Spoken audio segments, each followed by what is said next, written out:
Welcome to the Bottle Poppin' Podcast, where Meg and Heather share their love for oils, friendship, and entrepreneurship. Let's get it poppin'. Hi, everyone. This is Meg. Hi there. This is Heather. And we are the Bottle Poppin' Podcast. So, Heather, what are we popping open today? We are going to pop open a bottle of lavender, Meg. Smells like lavender. You really can't miss it. If you know what lavender smells like, I feel like you have the expectation of this. That said, obviously the essential oil industry is not regulated. And I have heard quite a few people say that they smell lavender essential oil, quote unquote, that they've purchased at a grocery store or something. And then when they smell doTERRA's lavender, it's a significantly different scent. And that this smells like real lavender. And now they recognize that the other ones don't. Yeah, I was going to say the same thing. I feel like I hear that more about lavender than almost any other oil because people assume they know what it smells like. And a lot of people even say they don't like the smell of lavender. And then they smell this and they're like, oh, but I like this. But the stuff that's in baby shampoo and lotions and stuff like that, there's a hint of that in this, but this is very different from that. The best way to describe it for me, I guess it smells more authentically floral. When I think of lavender scented lotions and baby products, it's very sweet smelling. Yep, I don't necessarily get sweetness from this when I smell it straight from the bottle. Yeah, I agree. Okay, so what does doTERRA, how did they describe the scent? Okay, so on doTERRA's site, the way they describe it, their aromatic description is powdery floral light. Huh. Powdery. I get that a little bit now, though. Now that I've said that and I smell it again, I can understand the powdery. No, I can too. Interesting. Again, whoever writes these descriptions is pretty impressive. And much better and articulate at the way they describe things than we are. So obviously, I think a lot of people love lavender and a lot of people know at least that lavender helps with sleep. Like, I think that's universally known. But this oil has so many different uses. So, Heather, do you want to share your top ways you use lavender?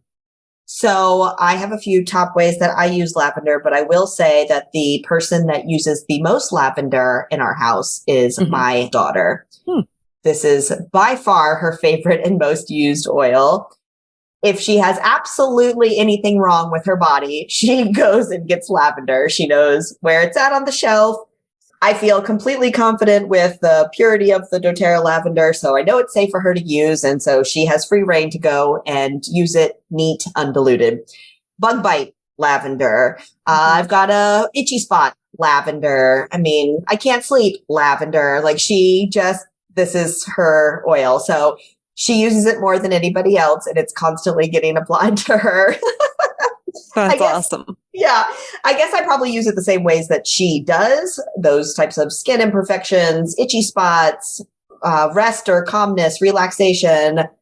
But I probably use it in the diffuser a lot too. We live in Texas. There's lots of seasonal stuff that goes around. Numbers are always high on charts that are making everybody sneezy and congested and sinus pressure, all that kind of stuff. And so just that simple combination of lemon, lavender, and peppermint, I'll put in the diffuser a lot as well. Yeah. Yeah. And that's a combo that got me to be a believer in essential oils. So if you remember, I think it's in episode 1, I share my whole story about that. So anybody who wants to go back and listen, it's pretty amazing how effective that combo is. But also for me, the top way I use it is for sleep. I love the combination of lavender and breathe oil in my diffuser at night. That combo just is amazing and smells so good together as well. It does. And then, like you said, itchy skin, bug bites, itchy eyes as well. So with itchy eyes, obviously you don't want to put the oil directly in your eye, but just put a little on your finger and then dab it around your eye is so effective. And so, again, living in Texas, we have all kinds of things that are floating around in the air that can make it uncomfortable. And lavender is awesome for stuff like that. Yeah, I've actually used it quite a few times that way at work. I feel like I'll just start feeling like that and I'll just dab it right underneath my eye along my cheekbone. And it helps so much. And you smell nice afterwards too. Right. added bonus. And you're calm. Yes, yes. Lavender, I think, is one of those oils similar to frankincense that if you've got some sort of issue and you don't know what to use, lavender is a great choice. Mm-hmm. I've heard people have success using it for different pain-related things. I mean, I feel like if you've got lavender with you and you're having some sort of issue and you have nothing else for whatever you're trying to work with, I think that this is a good alternative just to use. Yeah. Yep. That definitely said, a versatile oil. Yeah. That said, this can be used all three ways. And so, you can use for aromatic right out of the bottle, into your hands, rub together, smell, put it in diffuser, all works great. Topically, again, my daughter is applying to every random spot she can think of. And then internal use, I definitely just put a drop underneath my tongue if I need to too. However, lavender has a very particular taste. So if you don't like the taste of lavender, but you're trying to get that lavender or combination with the lemon, the peppermint, the Tri-Ease works great. I know you've had a lot of success with those.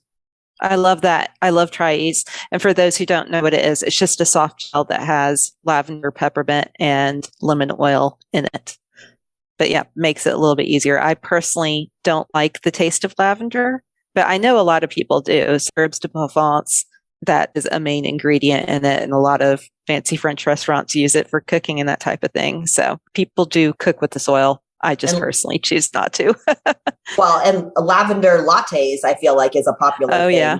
Yeah. I haven't even attempted that. But again, I don't like the taste of lavender. So not for me.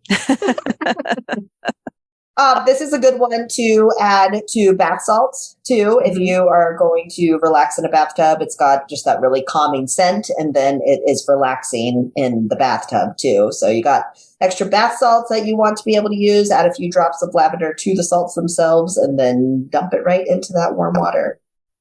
Well, and that also, because the timing of this podcast is coming out right before Christmas, that makes a really nice Christmas gift that just about anybody will enjoy. And I have even done before where mixing 1 part bath salts, 1 part baking soda, because baking soda helps your body detox, and then put the essential oil in it and mix it all together really well. And then you can put it in those clear ornaments that are so cute. And so it looks like snow in there. And then gift that to people. I do recommend get the plastic ones, not the glass clear ornaments, so that, if they're dumping it in their bathtub, they're not accidentally breaking glass. But it makes such a cute ornament. And anytime I have given people that gift, they love it. And it's super affordable, something that anybody will use, even if they could do a foot soak if they don't have a full bathtub or something like that to use. But yeah. That's a great idea. And I think that this oil works really well for DIY stuff. We have done soaps before. If you want a scented lotion, but you don't want the toxins, simply adding a few drops of this to the unscented doTERRA lotion works really, really well. So I think you can use this a lot of different ways for DIY things too. Yeah, totally agree. Well, this is a great oil. I assume if you're listening to this podcast, you probably already own lavender.